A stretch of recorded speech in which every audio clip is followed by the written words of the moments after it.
Good morning students. Chapter 8 part 1 हम लोग अपनी लास्ट क्लास में कंप्लीट कर चुके हैं, जिसमें हम लोगों ने बात की थी मार्जिनलाइज्ड ग्रुप, वे कम्युनिटीज, वे लोग जो हमारी सोशल स्ट्रीम से बहुत पीछे रह गए, ठीक है, जिनको सुविधाएं नहीं है, जिनको दूसरी फैसिलिटीज जो हम लोग ले रहे हैं वो सारी फैसिलिटीज जिन लोगों को नहीं मिल पाई, वे लोग जो माइनॉरिटी में आते हैं, इसके अलावा दलित हैं, आदिवासीज हैं, ठीक है, ये सारे के सारे लोग जो है वो मार्जिनलाइज्ड ग्रुप के अंदर माने गए हैं। ठीक है, तो कल तक की क्लास के अंदर हम लोगों ने बच्चों पढ़ा था कि किस तरह से हमारा कॉन्स्टिट्यूशन हमको फंडामेंटल राइट्स प्रोवाइड कराता है और आर्टिकल 17 अनटचेबिलिटी को प्रोहिबिट करता है।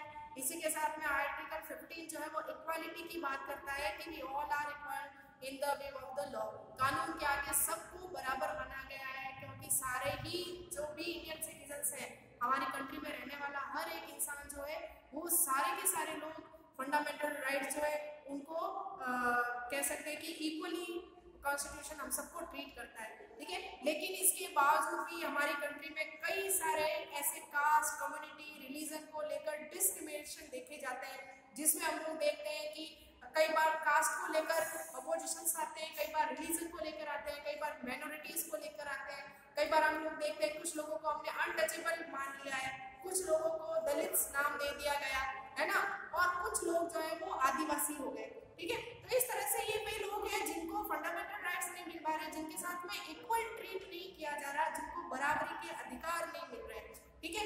अब कॉन्स्टिट्यूशन के अंदर टाइम टू टाइम, जैसा कल भी मैंने बताया था बच्चों, सेंट्रल गवर्नमेंट, स्टेट गवर्नमेंट, ये सारी की सारी जो गवर्नमेंट सिस्टम है वो ये प्रैक्टिस कर रहे हैं, वो कोशिश कर रहे हैं कि किस तरह से हम लोग जो है अपने कंट्री के अंदर इन दलित को, इन आदिवासी को इनके राइट्स प्रोवाइड करवा सके, इनके फंडामेंटल राइट्स इनको प्रोवाइड करवाए जा सके, ठीक है। तो ये हमारा कल तक का जो था क्लास, उसमें हम लोगों ने रीड किया। आज की जो क्लास है बच्चों, इसमें हम लोग कुछ एक्ट के बारे में बात करेंगे, ठीक है, और इस एक्ट के अंदर हम लोग बात करेंगे the scheduled caste and the scheduled tribe act 1989, जिसमें अभी पिछले ही साल नरेंद्र मोदी की सरकार ने संशोधन भी किया, ठीक है। एक सिंपल सा आप इसको कैसे समझेंगे बच्चों, 1989 के अंदर इंडिया में एक नया कानून लाया गया। ये जो नया कानून था, इस कानून में ये कहा गया कि हमारी कंट्री में जो दलित, अनटचेबल्स और आदिवासी लोग हैं उनको उनके फंडामेंटल राइट्स किस तरह से प्रोवाइड करवाए जाए, जो प्रोविजन कॉन्स्टिट्यूशन में किए गए हर ह्यूमन और हर सिटीजन के लिए वहां तक उन लोगों को कैसे पहुंचाया जाए। तो 1989 का जो एक्ट है बच्चों, ये आदिवासी और जो भी दलित है इनके साथ में जो ह्यूमिलेशन हो रहा है, जो इल ट्रीटेड करते हैं हम लोग सोसाइटी में, इन लोगों को अछूत मान लेते हैं, है ना, इन लोगों को नीची जाति का कह देते हैं, इन लोगों को हम आदिवासी के रूप में ट्रीट करते हैं। तो ये डिस्क्रिमिनेशन मिटाने के लिए 1989 में ये एक्ट लाया गया, और इस एक्ट में बच्चों ये कहा गया कि किसी भी तरह का मेंटली, फिजिकली टॉर्चर इन लोगों को नहीं किया जा सकता। ऐसा कोई भी वर्ड हम लोग अपनी लैंग्वेज में इस्तेमाल नहीं कर सकते जिससे कि कह सकते हैं कि इन लोगों को के साथ डिस्क्रिमिनेशन हो, वर्बली भी नहीं, मेंटली भी नहीं और फिजिकली भी नहीं, ठीक है। तो इस तरह से भेदभाव को रोकने के लिए 1989 का जो एक्ट है, इसी को schedule caste, schedule tribe act 1989 कहा गया। और अभी कुछ ही साल, पिछले साल ही नरेंद्र मोदी ने इसमें कुछ चेंज भी किया। इसमें ये प्रोविजन किया गया, पहले तो बच्चों ये था कि अगर आप किसी को दलित कहते हैं या कोई आप ऐसा वर्ड यूज कर रहे हैं जो कि ये इंडिकेट करता है कि हम अगले वाले को ह्यूमिलेट कर रहे हैं, हम अगले वाले के साथ में अनटचेबिलिटी को बिलोंग कर रहे हैं, तो ऐसी कंडीशन में एफआईआर और एफआईआर के साथ में सीधी गिरफ्तारी करने का प्रोविजन था।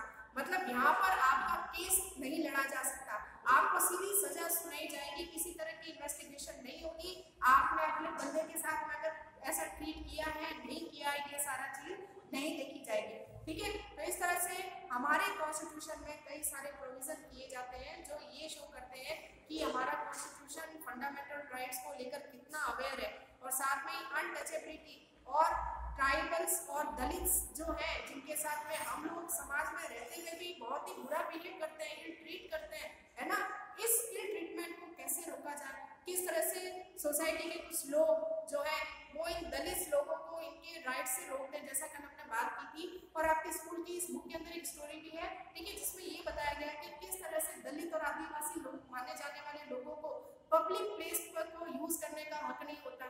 ठीक है, कई बार हम देखते हैं, आप लोग देखें कि आज से हम 50 ईयर अगर पीछे चले जाएं बैकवर्ड, तो समाज इतना बैकवर्ड था कि यहाँ पर इन दलित अनटचेबल्स को मंदिर में जाना, एंटर होना प्रोहिबिट था। साथ में जो पब्लिक पॉन्ड होता है ना, या कम्युनिटी का जो डिनर या लंच होता है, या कम्युनिटी जो मेल होता है, उसको अटेंड करना भी गलत माना जाता था। और साथ में इन दलित्स को शहरों से या प्रॉपर जो गांव होते थे, विलेज रीजन होता था, उससे कहीं दूर बसाया जाता था। तो कहने का मतलब ये दलित जो थे, है ना, या जो ये अनटचेबल कम्युनिटी थी, इनको विलेज एरिया में एंटर करना भी जो था वो परमिशन नहीं होती थी। ठीक है, लेकिन जब इंडिया फ्री हुआ, कॉन्स्टिट्यूशन बना, तो कॉन्स्टिट्यूशन में हर ह्यूमन को फंडामेंटल राइट्स प्रोवाइड कराए गए और ये तय किया गया कि सारे के सारे लोग अपने फंडामेंटल राइट को प्रॉपर तरीके से यूज कर सके। ठीक है, आज भी आप देखिए हमारे विलेज रीजन में अगर हम चाहें तो आज भी लोग जो है पुरानी रीति रिवाजों को, पुरानी कुरीतियों को मानते हैं, है ना। इन सिस्टम जो है, इन जो कल्चर है हमारा, उसको कस्टम को फॉलो करते हैं। ठीक है, जिसमें हम लोग देखते हैं कि आज भी अगर न्यूज़पेपर पढ़े तो हर दूसरे तीसरे दिन बच्चों आपको ये न्यूज़ मिलेगी जिसमें मॉब लिंचिंग नाम आता है, जहां पर एक भीड़ दलित माने जाने वाले इंसान को मारपीट करती है और उसको जान से तक मार देती है। तो ये शो करता है कि हमारे समाज में, सोसाइटी में अभी भी बहुत सारा सुधार होने की जरूरत है। और इसी की सुधार कहाँ से होगा?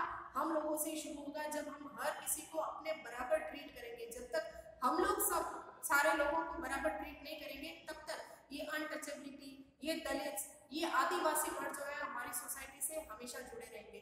ठीक है बच्चों, तो यहाँ पर देखें कि हमारी कंट्री के अंदर ये जो प्रोटेक्शन है राइट ऑफ द दलित है, आदिवासी दलित कौन है, ये भी बच्चों अनटचेबल माने गए हैं। ये वे लोग हैं जो सोसाइटी की मेन स्ट्रीम से बहुत पीछे हैं, जिसको लोग नीची जाति का भी मान लेते हैं। दूसरा आ गया आदिवासी कौन है? आदिवासी हमारी मेन सोसाइटी की सोसाइटी की मेन स्ट्रीम से पिछड़े हुए लोग हैं, जो आज भी पुराने ट्रेडिशनल तरीके से जंगलों में रह रहे हैं और पूरी तरह से ये फॉरेस्ट रीजन पर ही डिपेंड रहते हैं। ठीक है, इनका कल्चर, इनका कस्टम हमारे कस्टम और कल्चर से बहुत अलग है। ठीक है, ये आदिवासी है। तो specific laws guard the discrimination on the exploitation. हमारे कॉन्स्टिट्यूशन में कुछ स्पेसिफिक कानून बनाए गए हैं ताकि इन लोगों को गार्ड किया जा सके, इनकी सुरक्षा की जा सके, ताकि इनका एक्सप्लॉयटेशन ना हो, इनका शोषण ना हो, किसी तरह का गलत बर्ताव देश में रहने वाले लोग इनके साथ ना कर सके। और इसी में देखें, case can be filed under the scheduled caste and the scheduled tribe act 1989।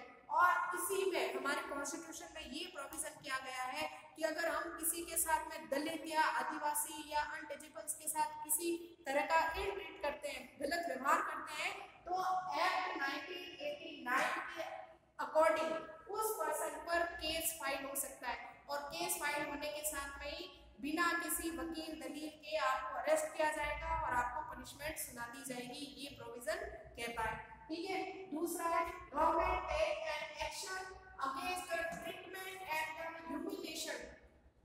और इसी में बच्चों सरकार जो है ये कोशिश करती है कि इन दलित, इन अनटचेबल या आदिवासी के साथ में जब कभी भी कोई गलत व्यवहार हो रहा है, गलत ट्रीटमेंट या गलत तरीके से हम उन लोगों को ट्रीट कर रहे हैं, या अगर उनके साथ ह्यूमिलिएशन हो रहा है, अगर उनको परेशान किया जा रहा है, तो गवर्नमेंट उसको प्रॉपर तरीके से ट्रीट करती है।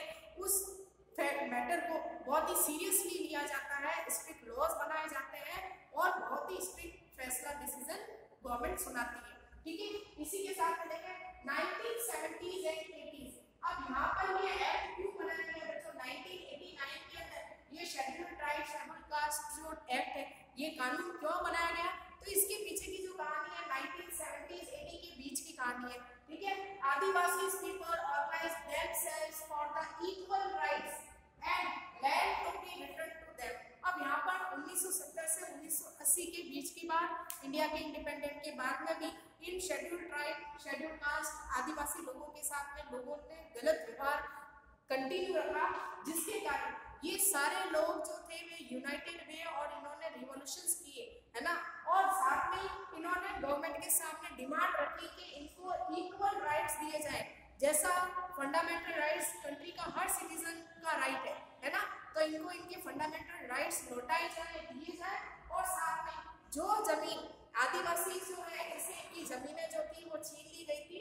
जो आउटसाइडर थे, है ना, जो बाहरी लोग थे, उन्होंने इनकी जमीनों पर अधिकार कर रखा था। ठीक है, तो यहाँ पर आदिवासी जो थे इनकी ये डिमांड थी कि इनको इनकी जो जमीन है वो वापस लौटा दी जाए। क्यों? क्योंकि कई लंबे समय से, एंशिएंट टाइम से ट्रेडिशनली इन जमीनों पर इन आदिवासी का अधिकार था। आज भी आप देखिए बच्चों कि हमारे कंट्री के अंदर, हमारे राजस्थान के अंदर वे रीजन जो ट्राइबल रीजन माने गए हैं, आप उदयपुर, डूंगरपुर, बांसवाड़ा, प्रतापगढ़ की तरफ चले जाएं, है ना, बारा की तरफ चले जाएं, यहाँ आपको कई सारे आदिवासी जो है वो मिलेंगे।